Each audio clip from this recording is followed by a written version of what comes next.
Diane, I'm listening to a podcast, Black Lodge Trivia Night. I've never heard so many game aspirations in my life. All right, welcome back to Black Lodge Trivia Night. Obviously, this is Art.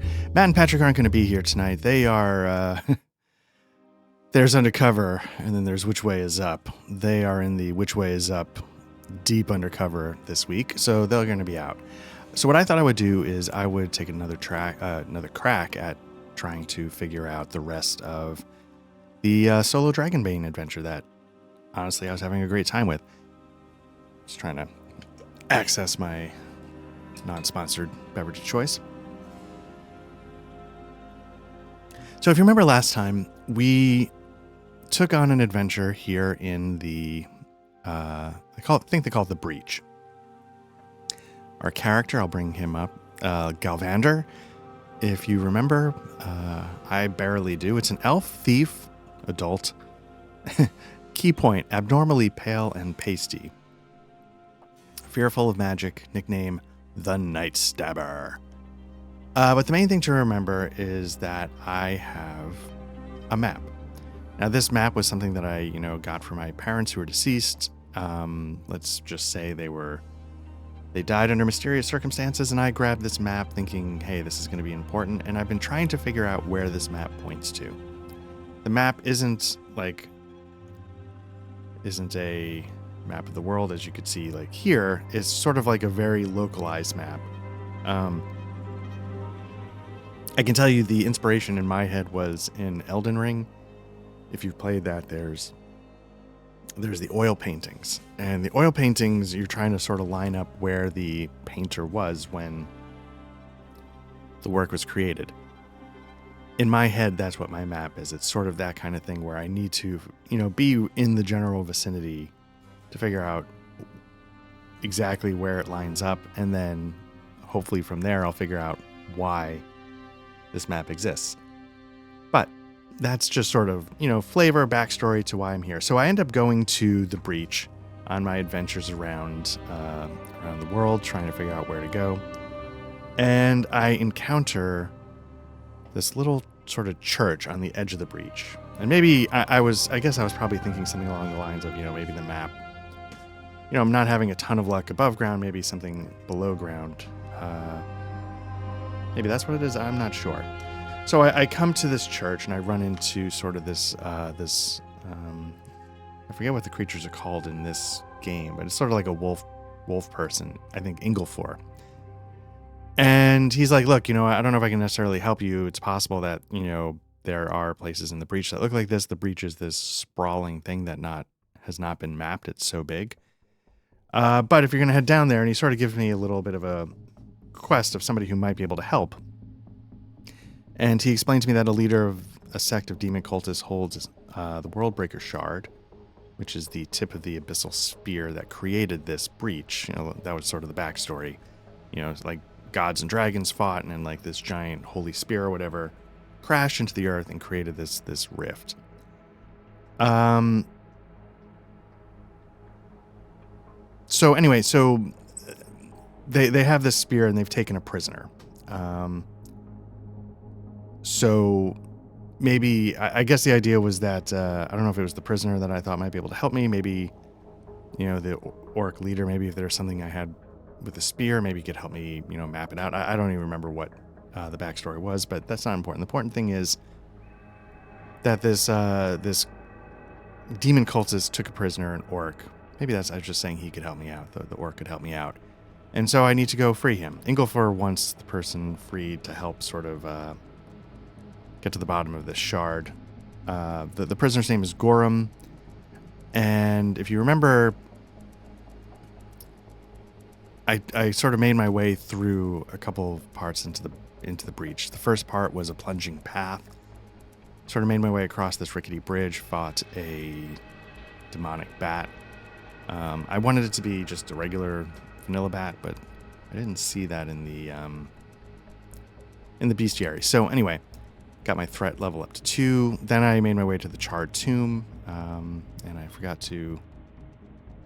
I think my threat level is going to be now a 3, because got in here and I needed to search for a secret passage in one of the sarcophagi. So I, searched my way. Oh, am I pretty beat up? I might be pretty beat up. As I hover over my thing, it looks like my hit points is down to 2, so we might be doing some stuff there. So anyway, I was running around. I fought a skeleton up here in the top part, and then as I was searching the tomb for some treasure, as one does when you want to completely disrespect the dead, trap started going off, and I don't know if it was the fight, the trap, some combination of both. The room started to collapse, and I managed to dive into the sarcophagus and find sort of like I think I described it as I sort of slid down a little bit and got to like this bottom, and at the bottom there was sort of like a spiral staircase that continued on our way. So let me just make sure. So yeah, as you can see, I start with 15 hit points based on my 15 constitution, but that's down to 2. I've taken 2 statuses, dazed and angry, from pushing rolls, and I think I need to rest. Now the trick with doing this on camera now is that it's harder to cut around my rules lookup. So there's a round rest, which is just a quick, because remember, time is rounds, stretches, shifts. So rounds are like, say, like 10 seconds, like a combat round. A stretch rest is like 15 minutes, right? And then a shift rest. A shift rest is I'm not confused about what it is. It's, because like all of the Mutant Year Zero engine games, maybe not all, but a lot of them, they try to break time up into 4 6-hour chunks in the day. There's 4 of these chunks. Each one is 6 hours. And it's sort of, a nice way to regiment certain things, especially like on a hex crawl. Like I think in Forbidden Lands, it can be pretty useful. Although I feel like aspects of it, sometimes it's like, that seems like it would not take 6 hours to do that. But other things, you're like, yeah, that's fine. That makes sense. So what I'm trying to do here is I'm trying to figure out the threat. So I'm looking at the solo rules here, trying to figure out how much threat I'm going to take if I do like a full shift. Because I'm not going to lie, I am really beat up. Because if you remember, maybe you don't, the shift die goes up by 1 every time you spend some time doing stuff. And I think a stretch rest would increase the threat. So mission threats. Since the dangers of the breach do not wait, you should also advance the threat if you divert from your mission for activities such as searching an area or resting, taking a stretch or more. That makes me think that I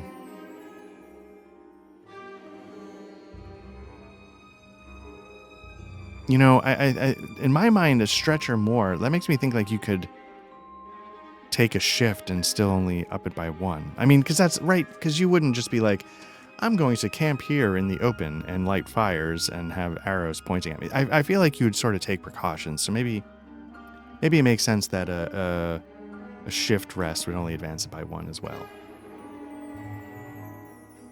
Because if that's the case, what I might do is I'm going to rest 1 shift, heal all HP and willpower and conditions. So let's see what happens. I'm just going to click that and see what it does. Boom. I think I was talking about this in the last one. Really a great module here in Foundry. I think I showed you a little bit of what it looked like in Alchemy. Someday I'd like to try that. I don't know how Alchemy handles solo RPGs, as I was talking about, but we'll see how that goes. So let's change this from a 3 to a 4. There we go. So we've upped our threat. We are moving on to the next area. We're healed up. And let's see what happens. So the way, I was probably describing this last time. I'm sure I described it last time. So the way the solo missions work in the printed modules is that, Ingolfor knows some of the details of where you're headed, but he doesn't know the entire path. So Ingolfor explained to me the plunging path. He explained to me the charred tomb, how there'd be, sarcophagi with a secret passage, and, make sure you don't disturb XYZ. The thing is, he doesn't know the next step. Ingolfor doesn't know the next step. And so what we need to do is we need to now roll some tables and see what we get. There's in the section here in the book called the exploration tables. I'm going to see if I can bring them up in the game, because again, so far everything's been here. So I was hoping that'd be the case here. Solo adventures, yeah. And if not, that's okay. But I was hoping, let's see. So we're going to do a location detail. Let's do... kind of have to do the whole thing. So roll a d20 on the area table below to learn what kind of area we're dealing with. Okay, location details. Is it just up here? Area table. So let's give this a roll. Rolled a 9, which is a forgotten library. So what I'm going to do is I'm going to go to my folder of Into the Wild maps and see if I have anything that could offer up a library. Now, there's a good chance that I'm just going to pick something. It's not going to be perfect. It'll sort of get the idea across.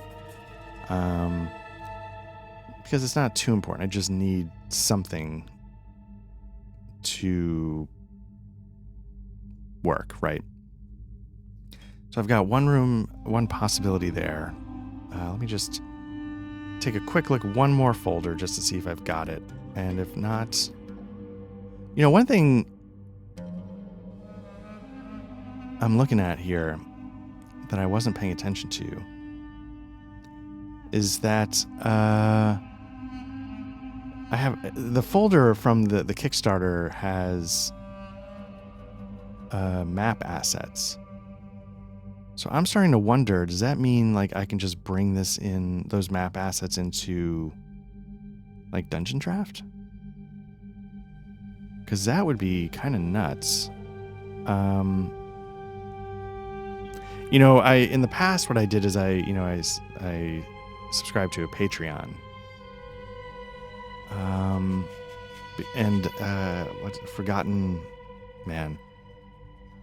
What is it called? Because it's a really great Patreon with really great dungeons, assets, everything. What are they called?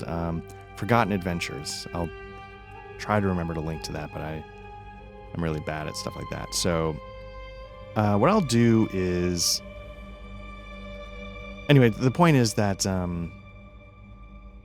they have amazing stuff. But this stuff's not bad either. I mean, you're seeing the map right there. It's kind of nice looking, right? So what I think I'm going to do is I'm going to grab just a very generic looking room, I think. Because it doesn't matter. You'll have to sort of hopefully bear with me. Hopefully you'll, give it... Make sure I'm not looking at the exact same room. Okay, so what I'm going to do is I'm going to now import this map into Dungeon Draft. So what you can do on the fly is you go to, you know what, I'll pop this in. So you go here, I sort of pulled my things here. I'm going to add a map. We're going to call this, it's a library, right? Is that what I rolled? Forgotten Library. Forgotten Library. Create a new scene. We're going to call it Forgotten Library. Bump, bump. Grid, so grids I usually make match the DPI. So it's 140. The size of the map is 3080 by, I'm going to unlock, by 2380. We're going to give a padding percentage of just a little bit. We don't need a massive percentage of padding. Grid opacity, we can always change that later. And then let's make sure we choose the right file. Let's see, battle maps.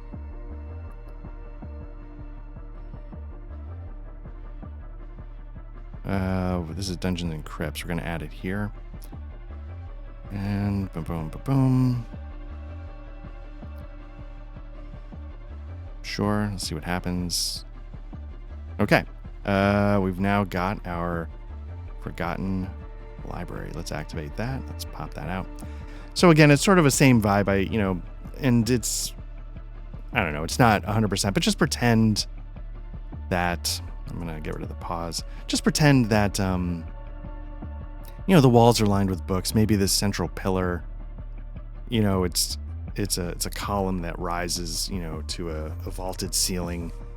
And there's, shelves that sort of frame each side of the octagon, and then like these statues overlooking, whatever. And maybe these pillars also have like small little shelves attached to to them as well, covered with like old,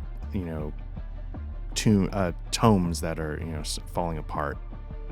And because of the ravages of time, et cetera, et cetera. So what we're going to do now, we've done the first step. We've rolled a d20, then roll a d4, then a d4 that many times on the location detail. So we're going to roll a d4, and let's see what we get. We get a 1. So then let's flesh out the area a little bit. We're going to roll on the location details. Okay, so we rolled 1, so we're going to roll 1 time on the location details table. A 3. We're going to get some information about an oddity. So we're going to go to the location details oddity table. We're going to roll that. Enigmatic mechanisms.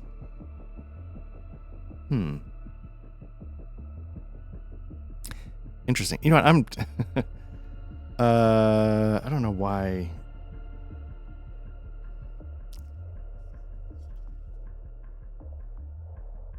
So you could also roll on like in the environment. I'll just show you. Part of me is like, why not? Why do I have to roll only? Okay, mechanical whirring mechanisms. That's good stuff. Let's roll it again.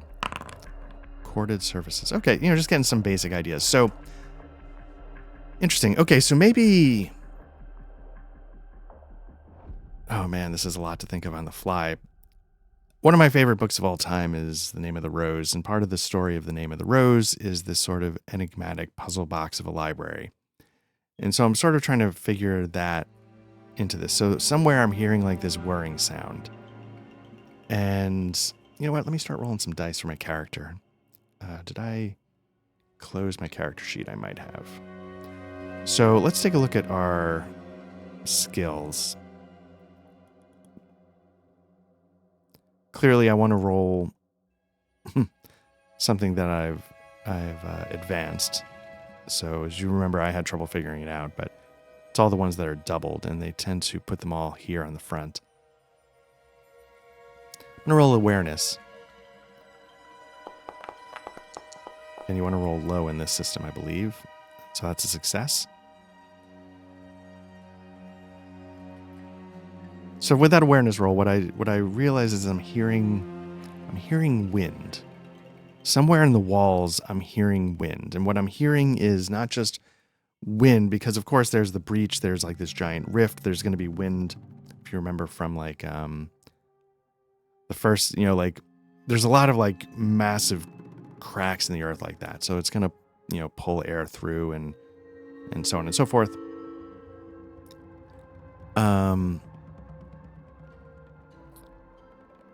But let's see, this is what I'm going to do is I'm going to change the name to know that this was the third step. And I forgot to change it here. That's okay. There we go. So now I know it's the third step.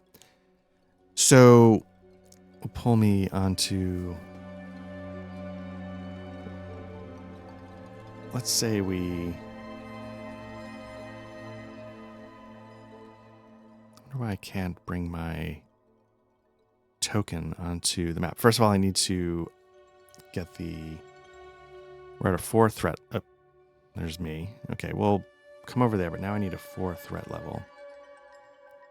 Bring that over there. Matt and I, when we were playing Cyberpunk Red, we were realizing, oh, there's got to be a way to turn that, slow drag off.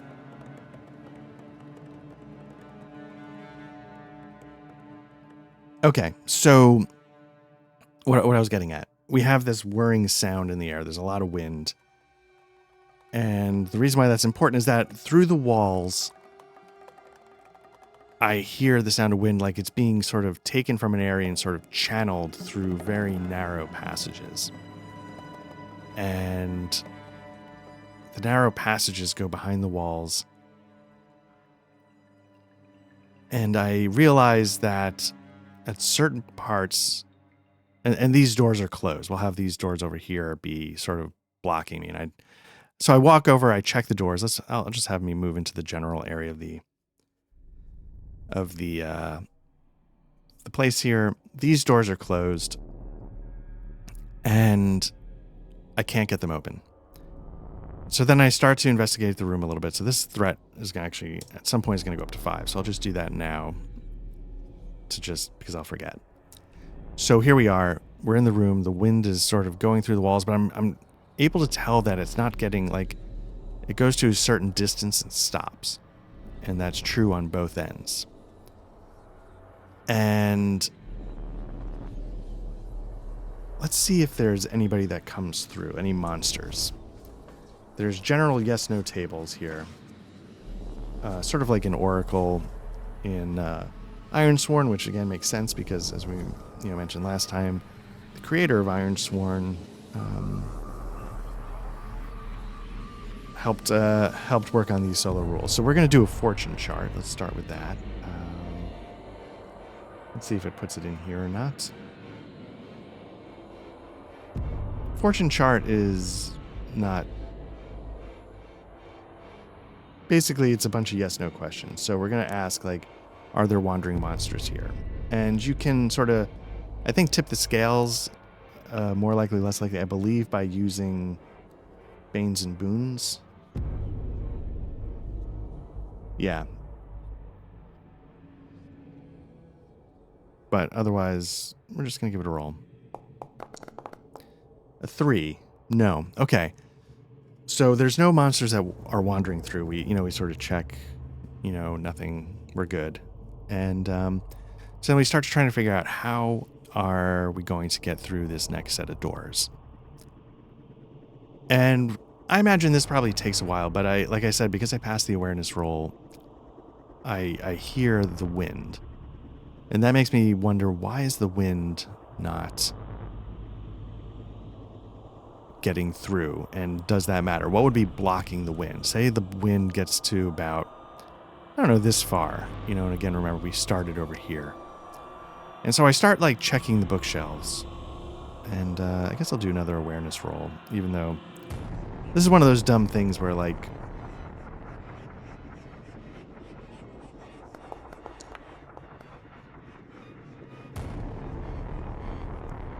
I'm not going to push that. I'm struggling to figure it, because this is the thing, right? Like, I have an answer in my head just on a off-the-cuff puzzle because, it's okay. It's just for fun. But, so I make my way through. And so I start manipulating these statues, right? Trying to figure out, is there anything to them there? The answer is no. Nothing going on there. I'm trying to think, I'm rolling awareness. That's a big failure. But I'm trying to figure out, is there something else that would have been... Like, can you just roll intelligence in this game? I'm just curious. You can, okay. Yeah, so, so after I check...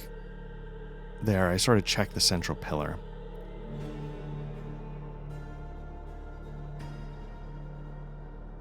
I think I know what I should actually be doing. Probably what I should be actually doing is, like, I'm going to solve it, but did I solve it without triggering an additional threat level? And I think the answer is going to be no.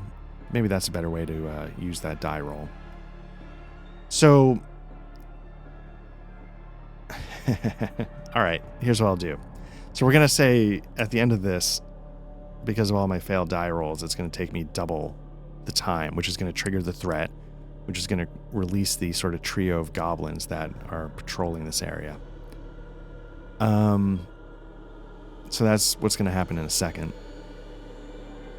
But in the meantime, so what eventually happens after just an excruciating amount of time passes, I realize that, you know, the puzzle to this room is that the wind has to get all the way through to activate a mechanism on the other side that unlocks the door.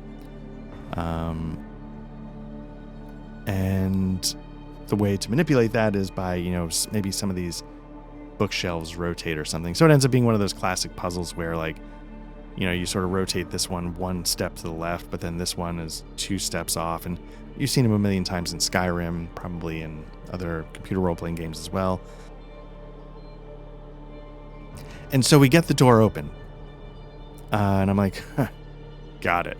But as that happens, the goblins make their way in. So let's double check what these guys are. Let's see. Threat. A trio of goblin scouts plunder the breach, looting ancient crypts and robbing any who wander across their path. When the threat triggers, they spring an ambush. So we're going to say that triggers. And now let's see if we can find some goblins.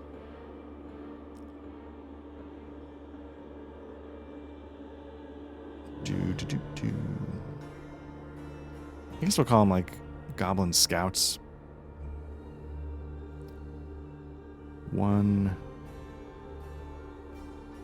Maybe one warrior is the boss. Who knows? I don't know if it makes a difference.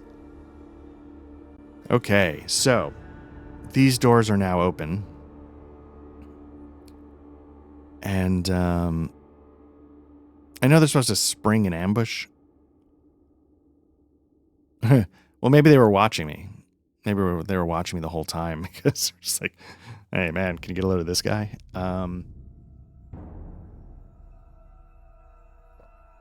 So in that case, yeah, maybe it's on.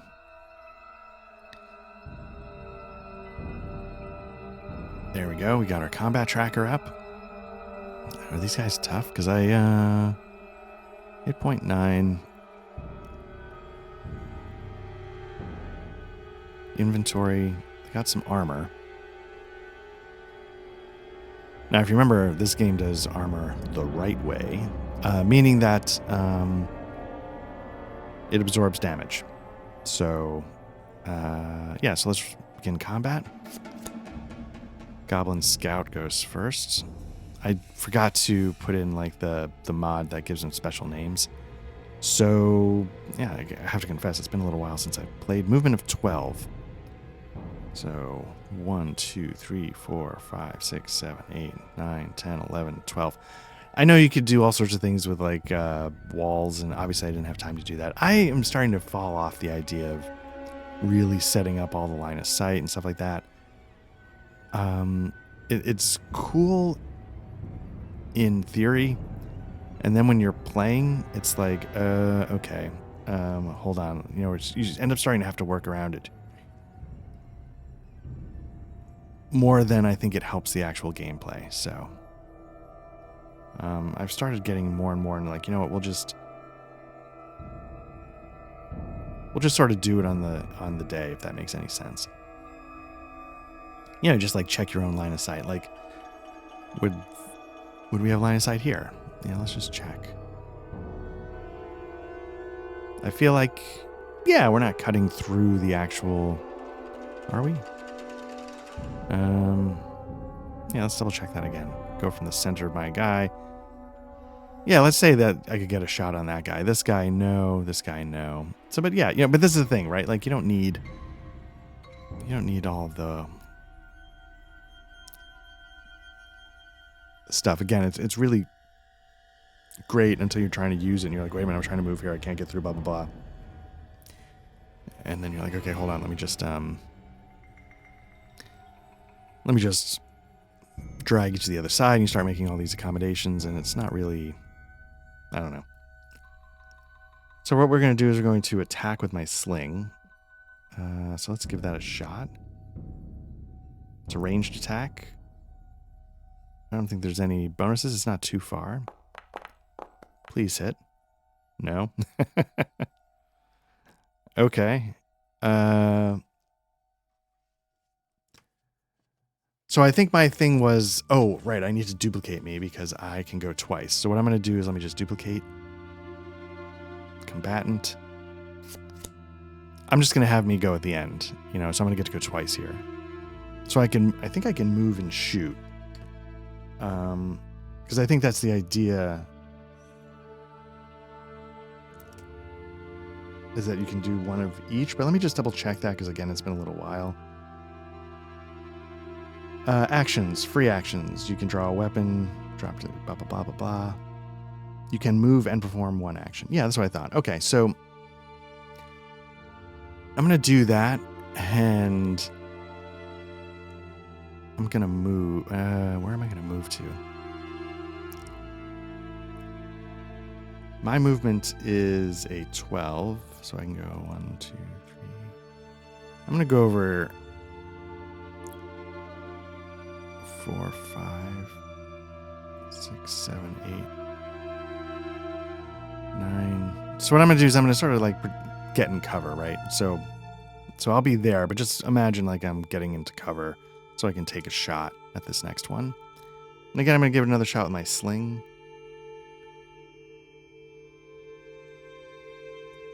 Does this track ammo?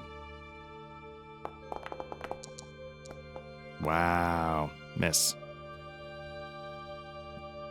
Looks like it's got a range of 20. I think the idea in this was as long as you had... In my inventory, I have a... I guess you don't need it for slings. You do need it like a quiver. I think it just assumes you know, you're competent enough to keep your quiver full. And then I could probably move a second time.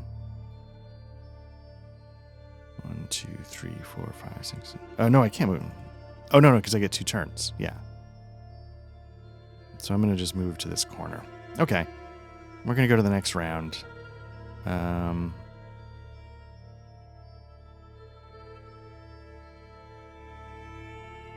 Next round. Here we go. All right. So one of the things you can do when you are going first is you can wait.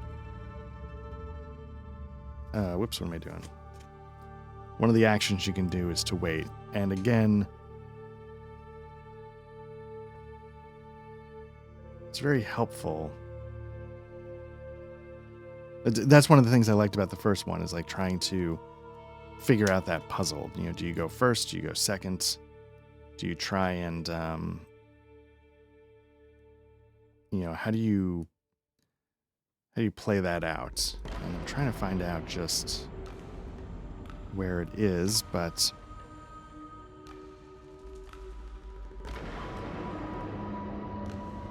that's okay.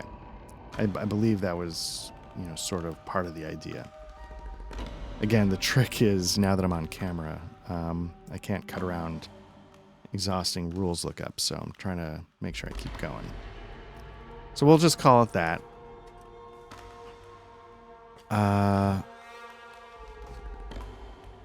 The reason why I was looking it up is because I don't recall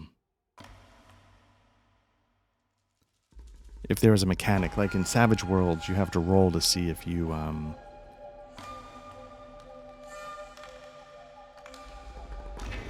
Yeah, what I'm going to do is I'm going to swap initiative. I'm just going to go all the way to the end. And let's swap initiative, because I want to see what they do with Goblin 8. Okay. So Goblin 2, you're up. What are they armed with, now that I think about it? They've got short bows. Okay, so... Short bow.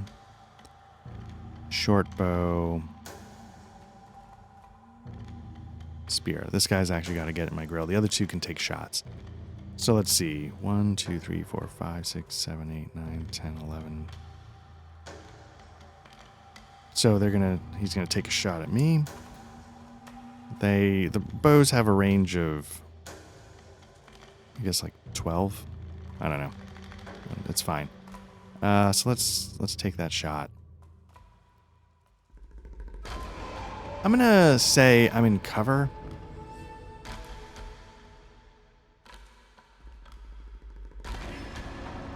I'm going to give it a Bane.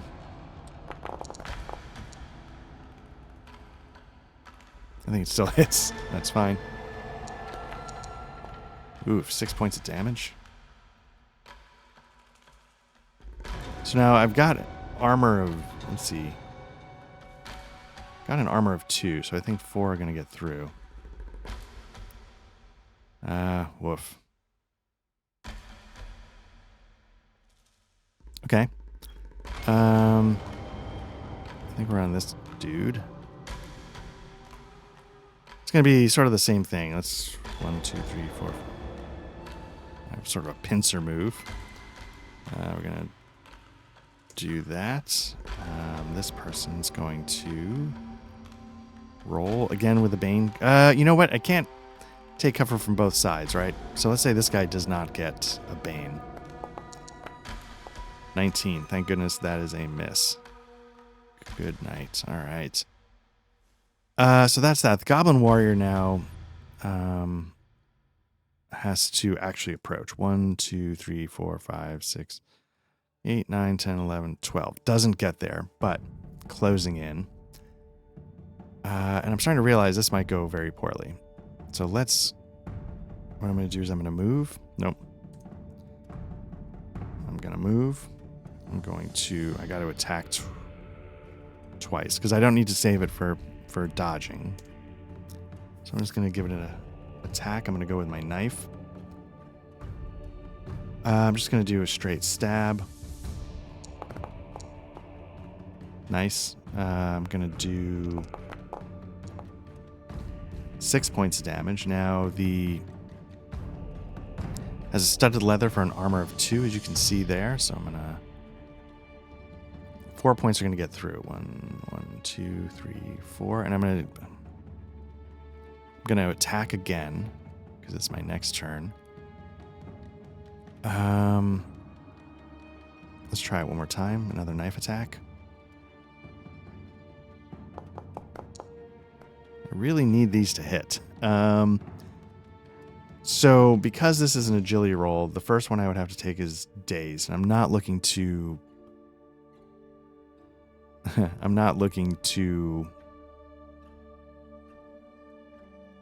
deal with that yet. Like already like in a stupor getting Banes on all my attack rolls. So now what I'm going to do is I'm going to run. Is there some rule for like a free hit when you're on your way? Because I want to say yes. Shove, damage, and if not...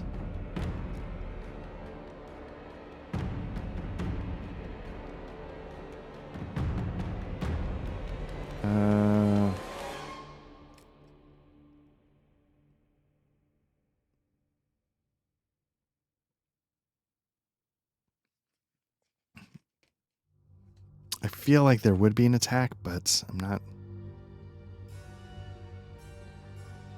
seeing it right off the top of my head. Maybe you don't. Maybe that's the whole point. You got to save your turn. Because of how important that is, choosing the order. But I also feel like that's a rule that would make sense. Like, if you're trying to do that, you can't just turn your back and walk away. But for the time being, I'm not seeing it right away. So again, I apologize if I start getting a lot wrong here.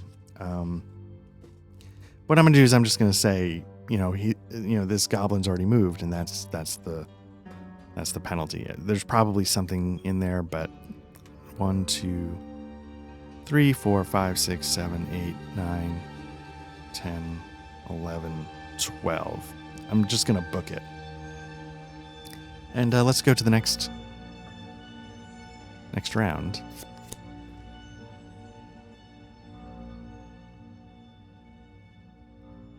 Okay. Am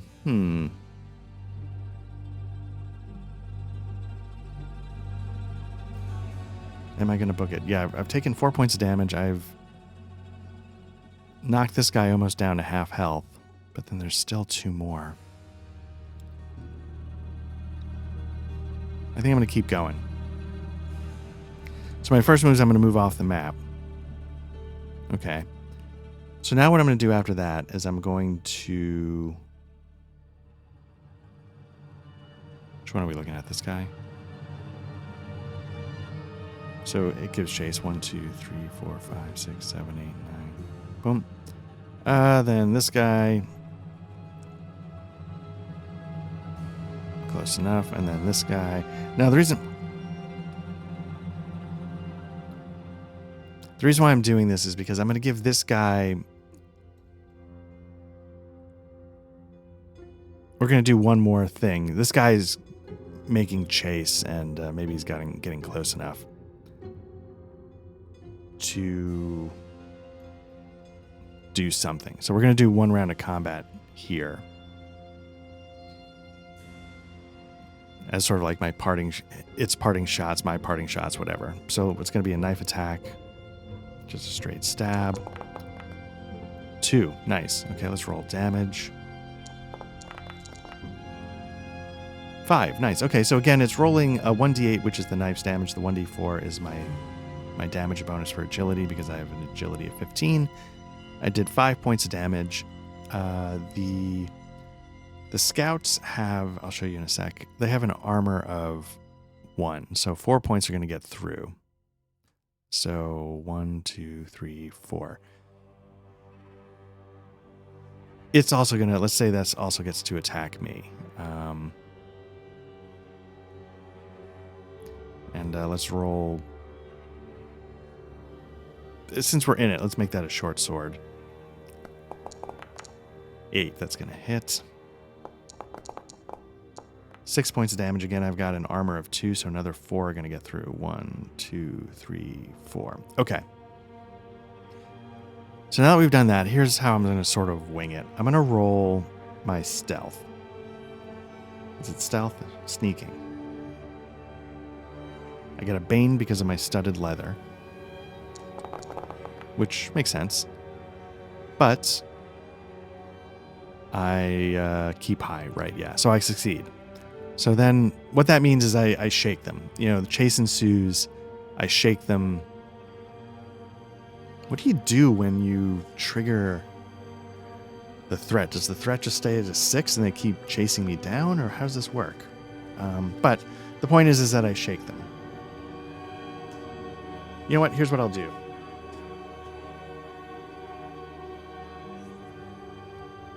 I'm going to roll 1d6. I'm just making this up. 3. Threat goes down 3. So obviously it would not go back down to 0. We didn't just like... Oh, well, I guess, you know, he got away. I'll never think about him again. So let's put the threat back down to a 3. And there we go. So I've sort of gotten through the third stage, the Forgotten Library. And yeah. And so I think, yeah, we'll say, so I don't get to search. I don't get to try and figure out any items, any treasure, anything like that, any clues that might help me later on. And yeah, I just sort of have to deal with that. So what we need to do now is we need to figure out what the 4th area is going to be. So we're going to go back to, again, the solo rules. We're going to get a general idea of what the area is going to be. And that was, what was that, the area location? Location details. We're going to give that a roll. Oppressive heat. That's not what I rolled last time, but let's keep that in mind. Location details environment? No, that wasn't it. We should be rolling all these. I don't know why it's like saying like, hey, oh, area table. That's what it is. Let's see what we got. A lofty bridge. Okay.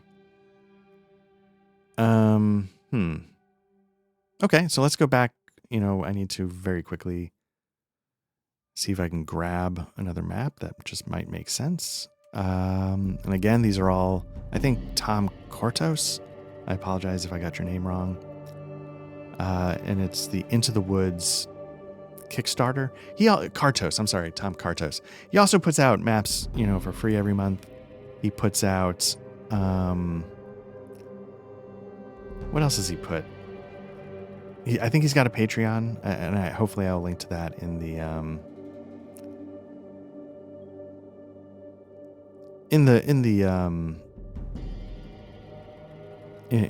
notes. But I'm just gonna go to the Into the Wild set.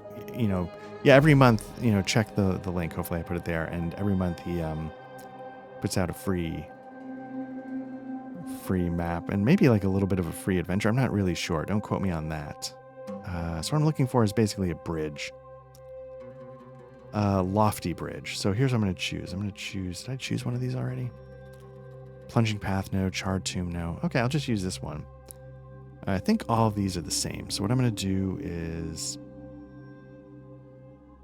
It's not going to be that different than the first one, to be honest with you. But that's okay. So this is going to be 04. The lofty... bridge, because again, you remember there's like the you know, the deep rift. So maybe we've sort of, you know, maybe that's how it is. We sort of like started making our way down. We crossed and, you know, the rift, did some more on this side, and then worked down, and now we're cutting back across at a lower level. I can see that. So again, we're going to call it the lofty bridge. I'm going to call it 04 just so I know where it is in the. What I need to do is let's cancel that. Let's drag this over. Now we can get rid of this, and now let's try it again. Choose file. We're going to choose this. If you're wondering, like, why is this Sarah McLachlan? I used that in a short for Black Lodge Trivia Night. There we go. We got that. The grid, again, it's going to be 140. We got to separate these two values. We're going to make this 3080 by, what did I say, 2380. We're going to turn this down to 0.05 so we have barely any padding. And now we got ourselves a lofty bridge. Let's activate it.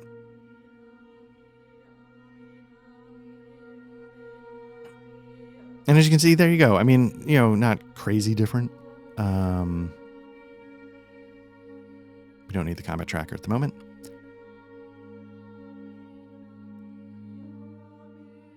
But there we go. So yeah, so let's say we... where did I go? Let's bring Galvander on here.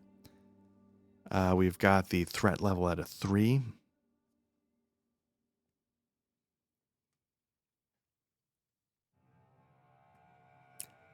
And let's get some details about this place. We've got oppressive heat. Totally makes sense why we've gotten down lower to the rift. If you remember, even at the higher one, we were sort of getting the waves of the heat already coming up from that height. So now that we're lower, yeah, the heat's really overwhelming. So let's think about how that could play into this. Let's see. Are there any dangers? I guess what we could do is we would roll the fortune chart. I don't want to tip the scales on this, but I feel like the bridge, there's a decent chance that there wouldn't be anything here. But let's see. 2. That's a no. Let's find out some other details. We got a lofty bridge of oppressive heat. Let's see if there's anything here. Scattered bones. Okay. Let's see what else might be here. Location details, environment. Did I already do that? Okay.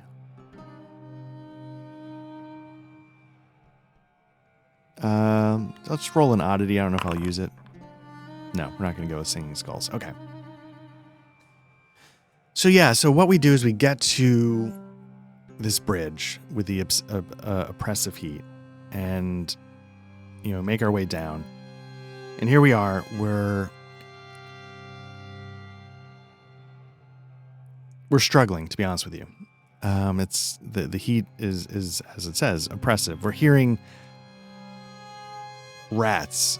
So let's say in the middle here, or maybe, yeah, it's scattered all throughout, but some in the middle, there's there's, people who have collapsed. You're making your way through the breach. You're taking hits. You're getting into fights. You're running into things. And maybe people who were far more grievously wounded than I am at this moment get to this point and they just collapse in the heat and they can't go on. And they just, so there's people that have expired because they couldn't get across. They were too far gone to continue their journey. And this heat is what gets them. What I'm going to do is I'm going to roll. I'm looking at my skills. I think in the end, what I'm just going to do is roll a constitution check just to have it on the books, just to sort of get an idea of how this works.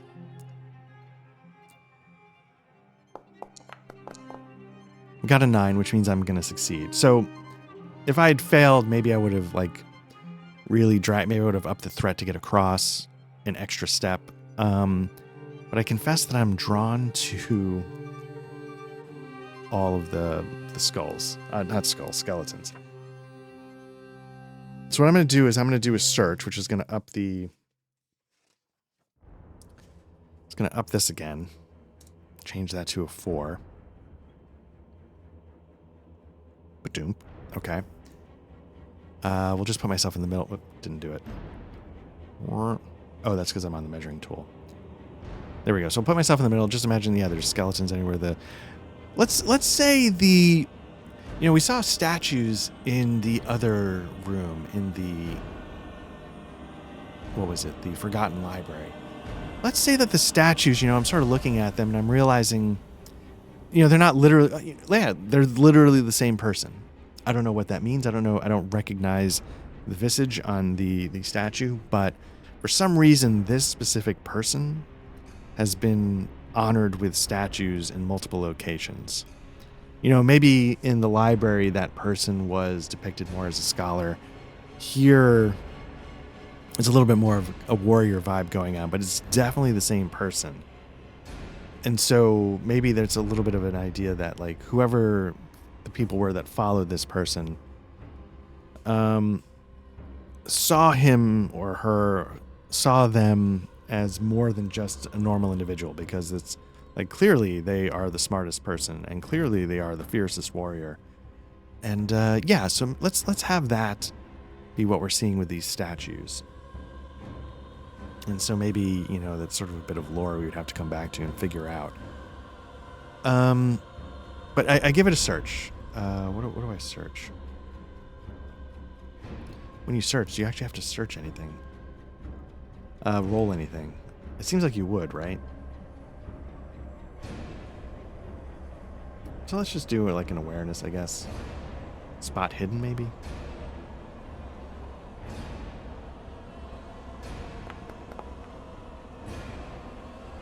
You know what I'm going to do? I'm going to also... I got a 3 there, but I'm going to do another one. I should be doing all these with the Bane for the oppressive heat. It's a lot to deal with. So let's just see what it would have been. 15. Okay, so I'm just going to have it that I don't find anything. Because, it's just too much. I start to get through it, and I start to get a little delirious, and I'm finally what am I doing? And, and even there's all these bones and skeletons and things like that. And, through them, you can see there were skittering sounds, the occasional rat, climbing over it, sort of trying to pick at any flesh still left on the bones. But even the rats are not sticking around because of this heat. So, they pop out for a minute and then they go back into the stone and, disappear. And so I make my way across. And there we go. Get through the 4th part. I don't know if when I do these solo things, I never know if I'm just going too fast, but I feel like these solo adventures are not meant to be 17-hour excursions. I feel like they're meant to be just sit down, boom, boom, boom, pop out some charts, have a couple of ideas, throw it together, and you're done in a couple hours. So I don't feel like I'm blowing through it, but I don't know, it feels like compared to a normal session with other people that these go pretty quickly. So there we go. So we get through. I did search, so I did up from 3 to 4. And yeah, so what I'm going to do now, again, I'm just winging it. Awareness, spot hidden, no. Myth and legend. I'm just going to bushcraft. Now, bushcraft, I think, is more of like a wilderness skill. Yeah, the vast wilderness. What I'm trying to figure out was like, was there a skill for sort of navigating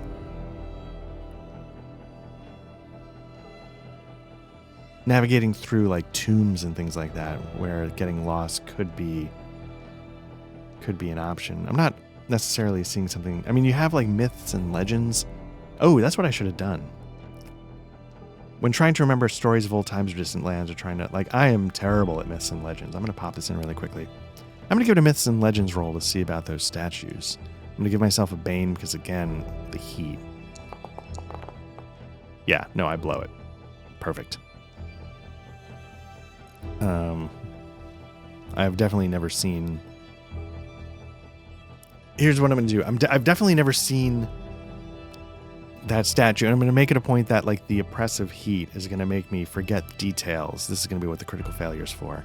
So I can't even go back to Inglefor and say, like, hey, you know, I have this recurring statue I saw, and I can describe it to you and then maybe get some info. That information is just going to be gone. Yeah. Can I reorder these? Put them in... Oh, yeah, look at that. Okay, so we've gotten 1, 2, 3, 4, and now we make it to the final area. The Fiendish Altar, which is something that Inglefor told me about. This is where the orcs were holding... was it Goran?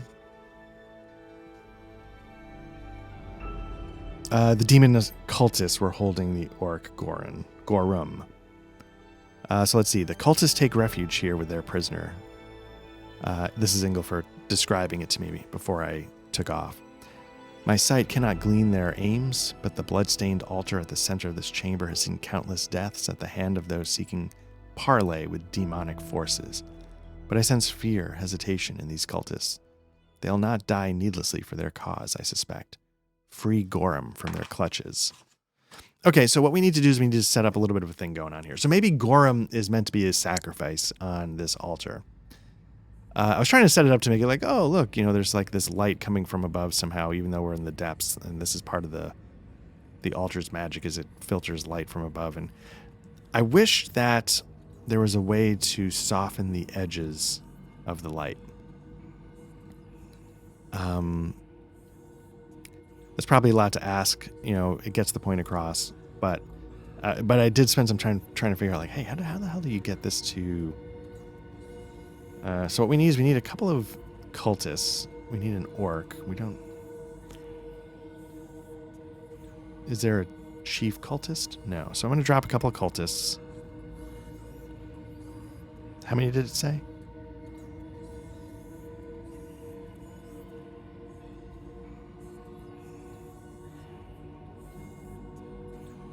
It might not actually say. So I think what we need to do is we need to... Let's roll some tables.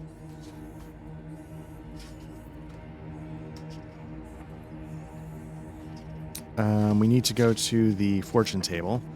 And you can roll a d6 and ask it how many. Can't be none, but it can be 1. So let's go 3. 3 is few.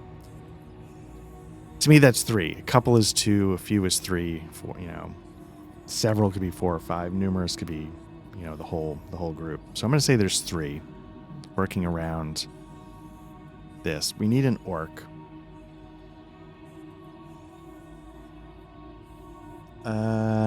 What does the cultist look like? So here's the thing, right? I'm just going to drag this onto the thing. Okay. So you got the cultist. In the solo adventures, you're supposed to use... Oh, that's not that different. I was going to say you're supposed to... They have these minions and bosses. And I didn't know if they scaled them down to make them easier because it was like a solo adventure. Like if they knew you're going to be alone, so the minion was going to be underpowered. But it's got the same amount of hit points, willpower points. The minion actually has better weapons. Got any armor going on? Doesn't look like anybody's got any armor going on. So, okay, so I could sort of see that. And now we're going to need an orc. We're going to see bandit adventure. We'll just put an adventurer here on the... This is going to be Gorham. Let me pop this out. Looks like he can hold his own a little bit better than in a fight. So I sort of, make my way. I make my way in. And you know what I'm going to do? Before I get here, I'm going to do a rest. I'm going to do a stretch rest, which means you throw... how does that work? You throw D6s. Yeah, you rest. I'll pop this in so you can see it. You rest for one stretch, heal D6 hit points, D6 willpower points. That's why the 2 dice. And a condition of your choice. I didn't have any conditions. You can use your memento to recover an additional condition. So you can only do one, but remember, my memento is that map. So I can sort of take solace in it, remember my parents, etc., etc., and use that to help heal a second condition. And then only one stretch per shift. So you can see now it's sort of grayed out, telling me like, hey, you need to do like a full 6-hour rest before you get another one of these. So there we go. So let me start by making a stealth check. Now I'm going to make this stealth check. Let me get rid of this thing. I probably could have planned for this a little better because I knew this was coming. I could have found some icons or something, but that's okay. I actually, one of the nice things is that Paizo sells through Foundry their icon packs. So I could have, and I bought that, so maybe I could have used that here. But anyway, what I'm going to do is I'm going to give myself a stealth check, a sneaking check with a boon. The reason why I'm giving myself a boon is because they are focusing on this ritual. Did it not do it? Doesn't matter because it would have succeeded. So I get my way up here.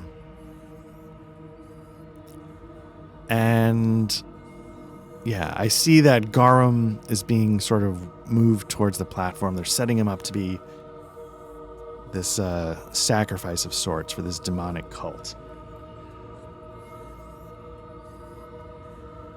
And what I'm going to do...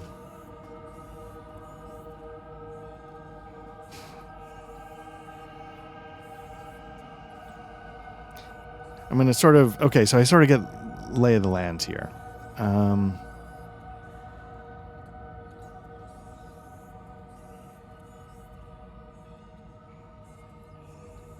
Now, there's a couple of things I could try.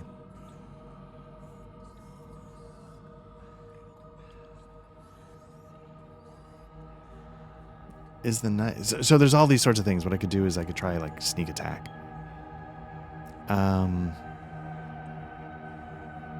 Is the knife a subtle weapon? I want to say it is. But let me just double check. It is. It's subtle, which means that on sneak attacks you get a bonus. An ambush. So there's a sneak attack, which means you can get up behind somebody and you roll a sneak check with a bane because you got to get up right next to him.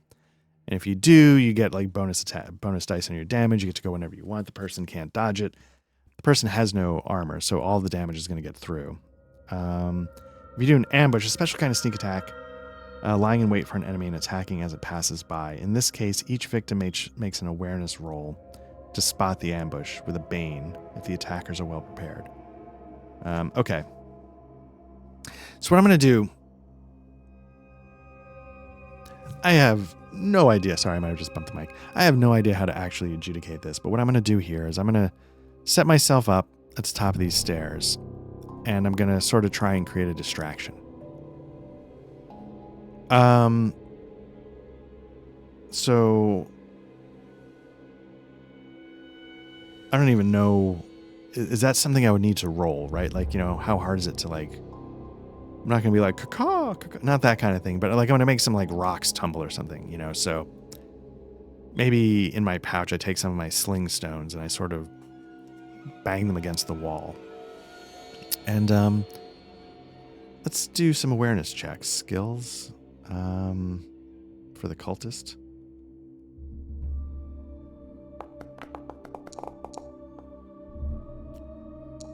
So what I'm doing is I'm doing awareness checks.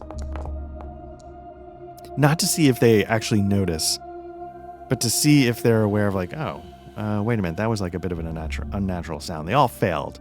So now let's see, we need a 1d3.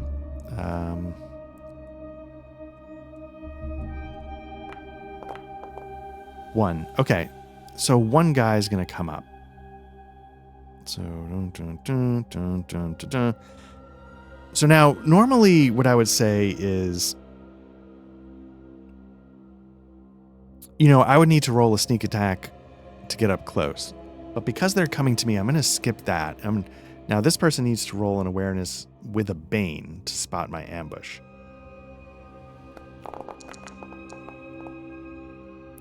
This cultist does not. So we're going to say this person comes to investigate.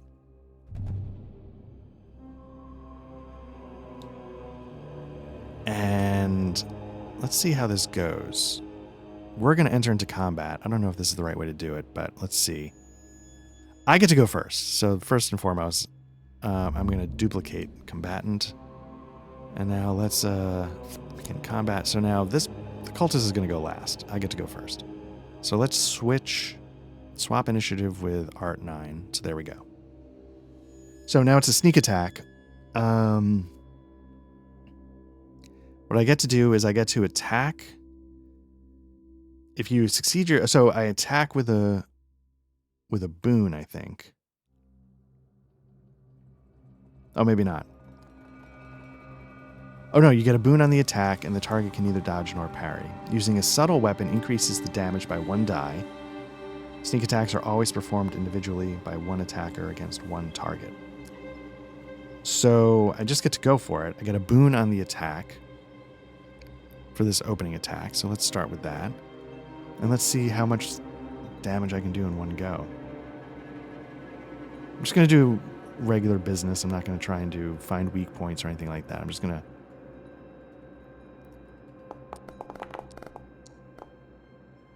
Okay, I got to push that.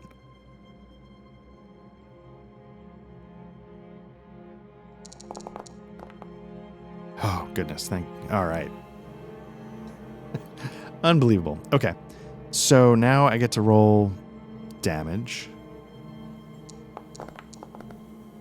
4, but I get to roll an extra d8. 1. Okay, 5 points of damage. 2, 3, 4, 5. And I'm going to attack again. Now, I don't think this next attack counts as a sneak attack.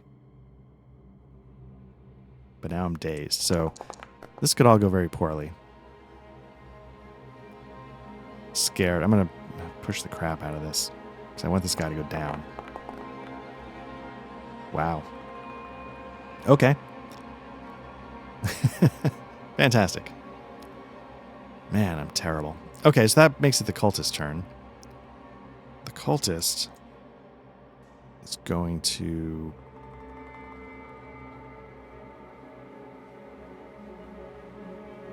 Yeah. It's going to attack with a dagger. I should have given it a bane. Well, no, maybe not. It's going to hit. 6 points of... Wow. What a trash opening.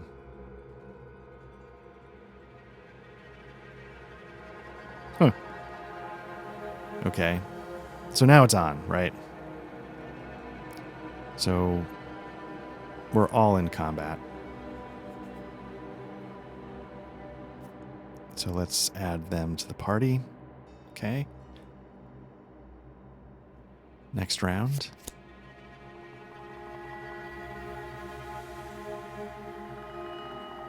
Okay, so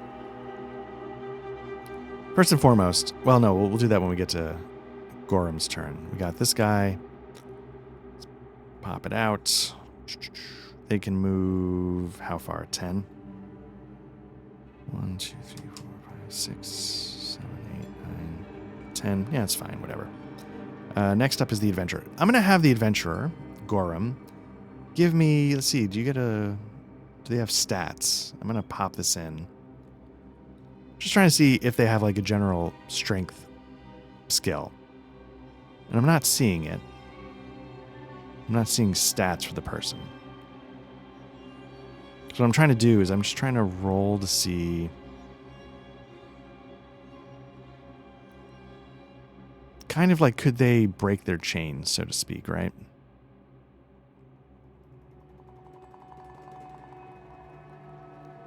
And I want it to be like a strength check.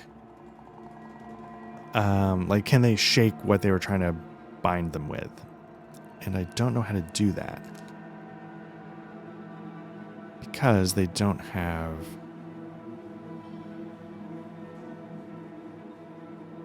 So let's do a quick 4d6. I think keep high.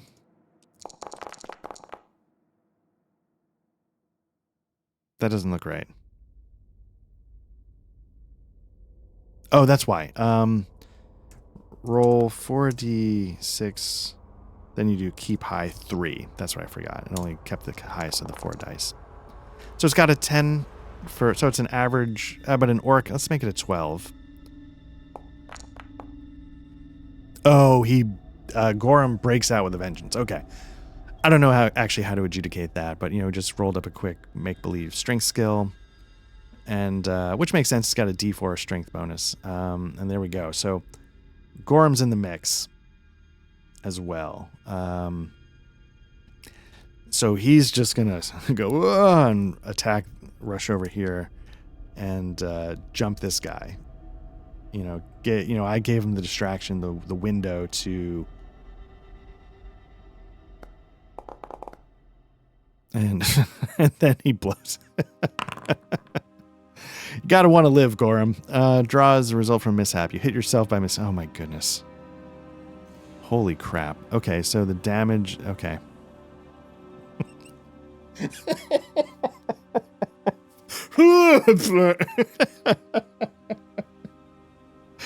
Oh my goodness, this is trash. Okay, so... Nope, that's not what I want to do. I want to roll damage.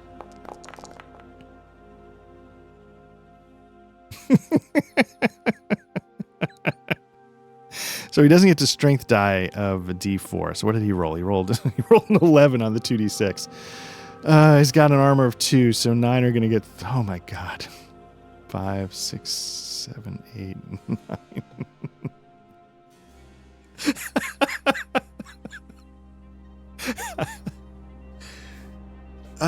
You can't try and describe this in any heroic way. There's just nothing going on here that's heroic. Yeah. Oh, that was awful. Okay, up to this cultist. Who are you? This is the one that's on me. Okay. I might not succeed in this quest. Okay. Yeah, I might not succeed in this quest. Okay, so let's that's the one okay, so let's attack.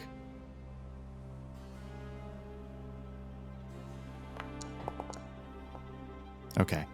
So now, because I need to spend my move to evade. So let's try evading. Ugh, I'm dazed. Oh my goodness. You gotta be kidding me.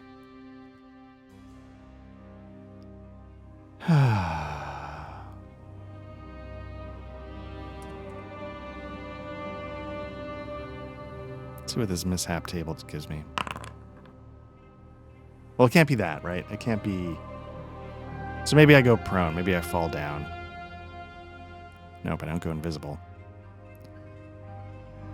Dead, conscious, sleep.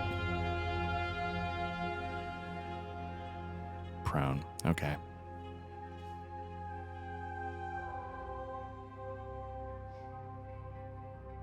Okay, so what I need to do now is, so that's my first move to evade. My second move, I need to, as my action, can I get up as a free action, or do I need to...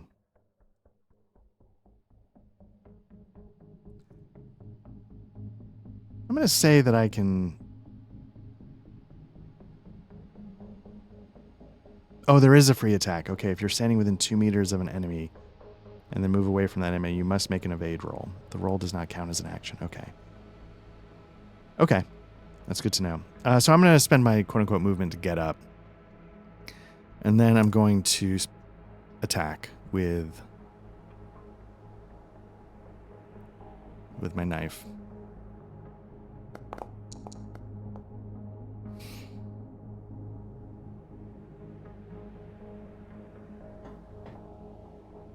Unbelievable. I'm going to be very disheartened. For no reason.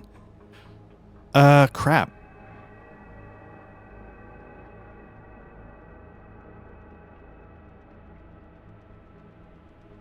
Which one is this? Okay, so this guy is engaged with...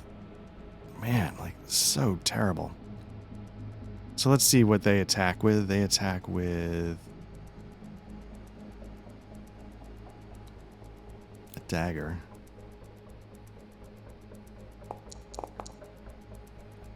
Luckily they miss. Okay, let's go to the next round of combat.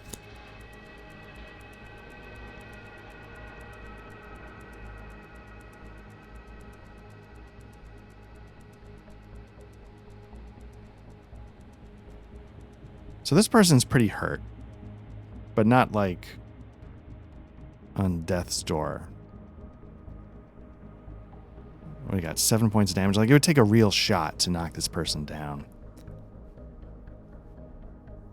That one.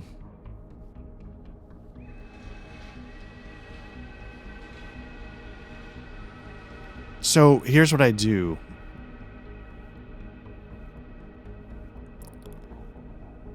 I just scream, Gorham, run! Because I don't know what else to do. And I'm no longer prone. That's one thing. I stood up. So I'm gonna make this. I have to roll do an evade roll.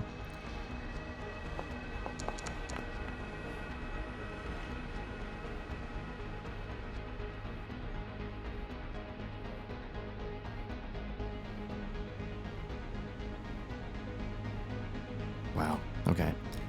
This person's gonna get a free attack on me.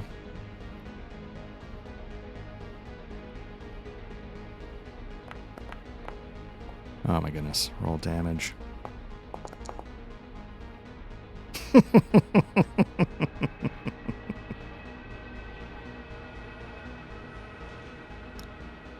Okay.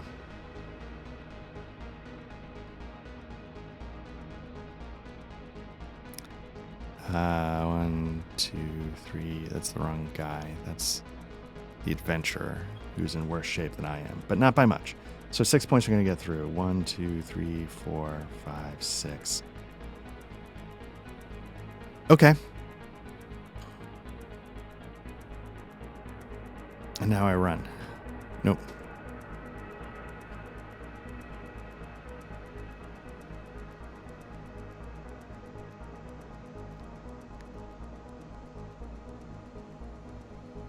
Again, this 1, 2, 3, 4, 5, 6, 7, 8, 9, 10. This one gives chase.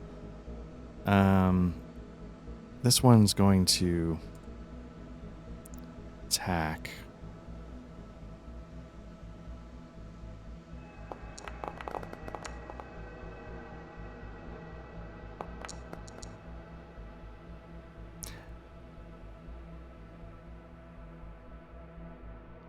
All right.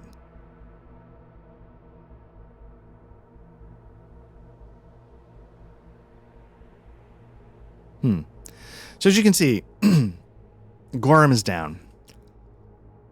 And this is going to be how the adventure ends, in a thud. But that's okay. I mean, that's fine. I don't know if there's a smarter way for me to have played. I mean, yes, there is a smarter way for me to have played this because I got the crap beat out of me. My dice roll I wish had been better. And that's interesting. You know, like if I were to continue this, I would look at the second thing and let's see what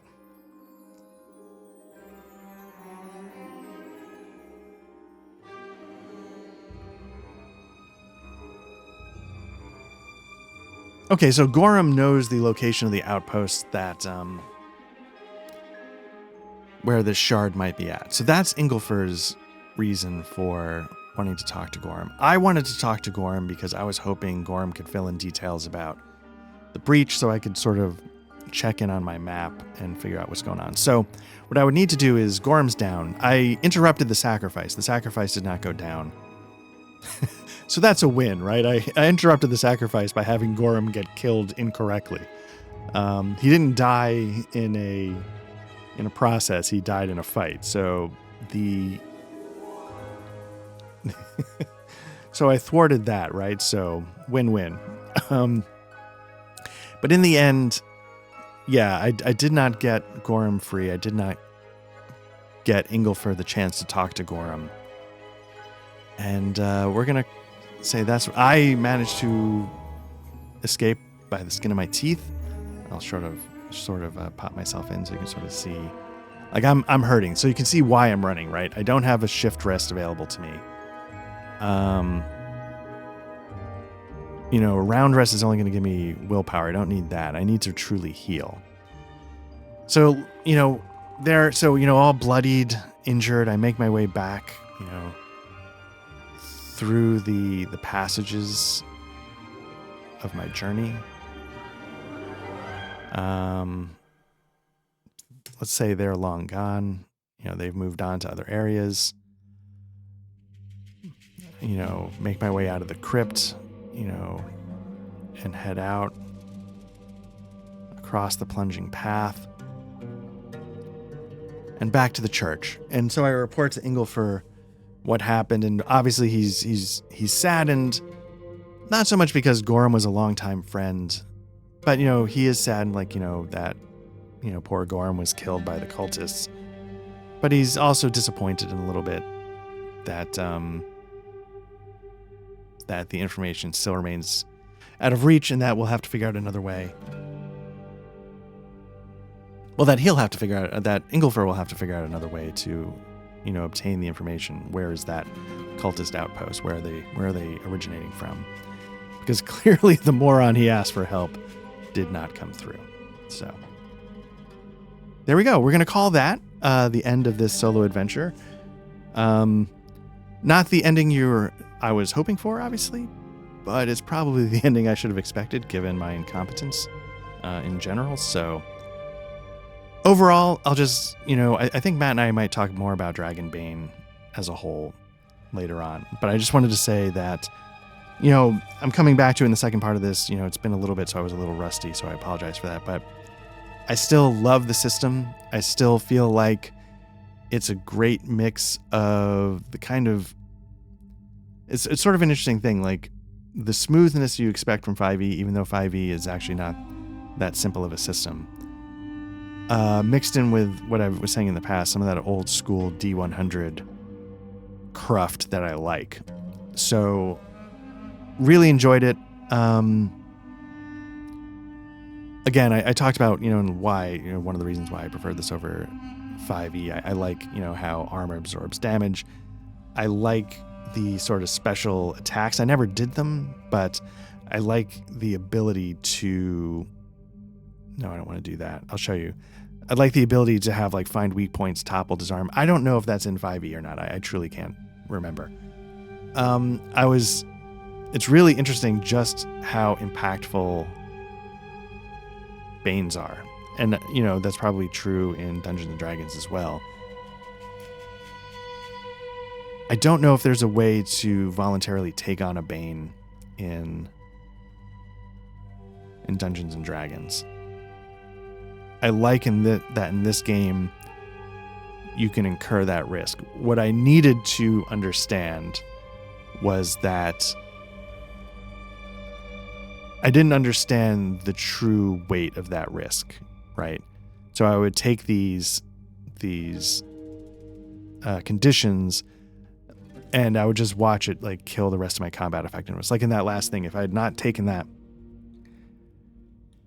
I was really trying to one off that cultist. I was trying to just take it down in one shot, stealth kill and keep going. So I feel like the intention was not crazy, but It just did not go well. So what I'm going to do is, like, the adventure's over, so I'm going to see if I roll these.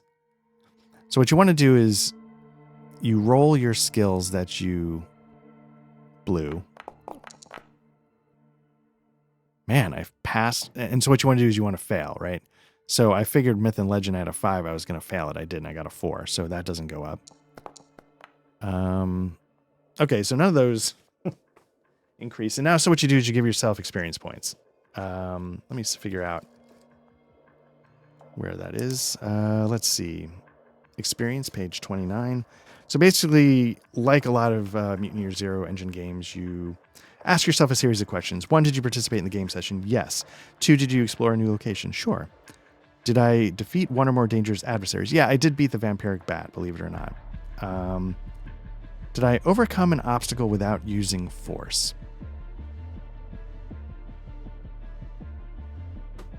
So here's one thing. Like, I think I could argue that I solved the Forgotten Library puzzle, except for the fact that I'm the one who made it up. So it was inevitable that I was going to overcome that obstacle without using force. So I'm not going to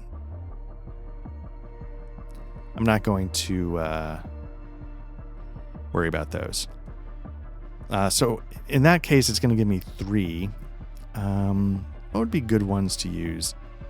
Oh, I didn't, let's see, knives. I didn't check that one. Okay, and then did I roll swords? Why would I have rolled swords? Doesn't matter, because now I'm hitting. Okay, so what I'm going to do is I get 3 skills. So I'm going to sneak, spot hidden, no. Sneak, nope.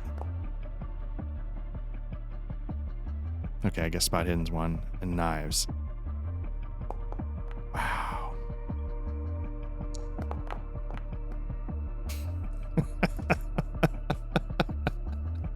So I don't increase a single skill. So I don't know if you remember, part of me was thinking like, oh my goodness, like, is this going to advance too fast? Clearly not.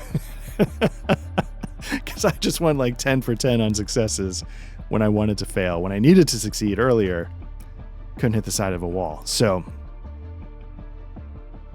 wow. Anyway, but like, again, I genuinely really enjoyed this. If the bestiary was more robust, I would start to think about how could I convert literally anything like old school kind of vibey adventures to this. But as you know, you saw, like I couldn't find a bat. And I'm sure you could add creatures and stuff like that. What makes adding to this game a little more difficult is that you need to, where is the bestiary? It's not just a lot of the times for certain, let me show you. I'll pull up, what did we deal with? We dealt with a vampiric bat, right? So let me pull one of those up. So here's why I think it'd be a little bit tricky. When you attack, they have these tables. A lot of certain types of monsters, like, you know, the skeleton warrior. I was hoping they would show the... So certain types of, like, this attack here, you're not checking to see, like, oh, did it hit? Did it miss? Did it whatever? It automatically is going to sort of hit. You just have to react to it, right? And it's rolled on a table. And that's why certain ones of them don't actually do damage. You know, they just scare you or something like that. So I could see coming up with appropriate tables being a tricky thing. Like, you know, I don't know what I mean, I could take a bat and just like water down the vampiric bat or something like that. But there might be certain kinds of creatures where, like, I don't know if I could come up with a D6 here of interesting stuff that is, like I said, interesting, but also sort of mechanically appropriate. And maybe there's no secret sauce to it. Maybe you just wing it.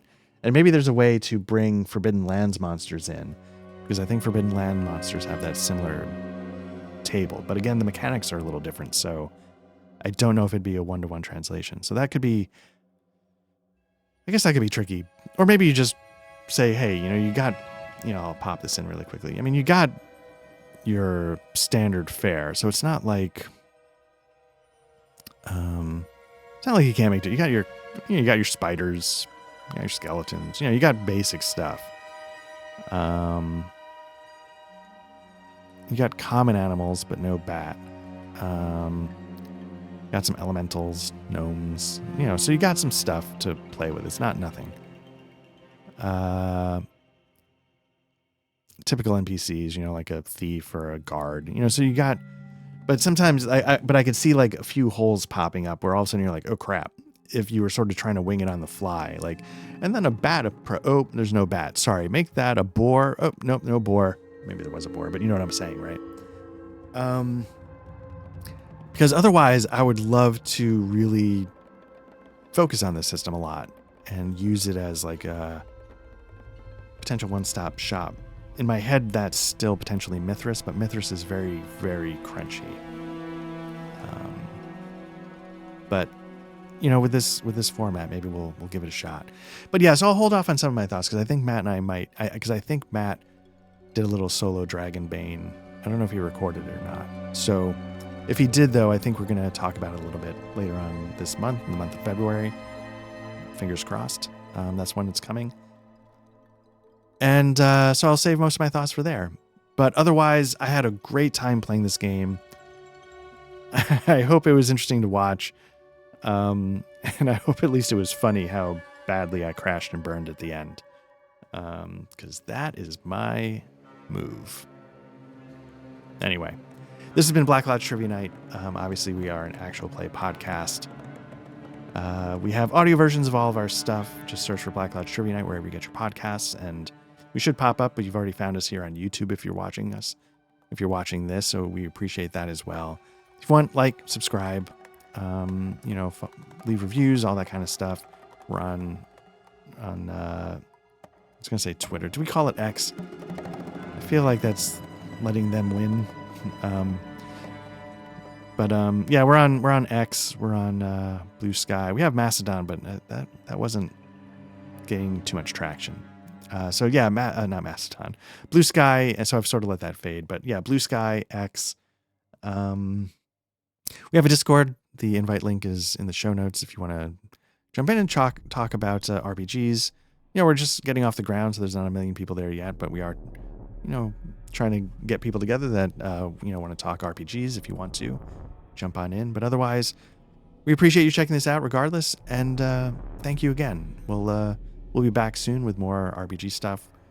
Definitely some, a Bookhouse Boys. I think the plan is that discussing Dragonbane, me and Matt, at some point. So this is definitely not the last time you're going to see or hear about Dragonbane here at Black Lodge. So thanks again. Take care, and we'll talk soon.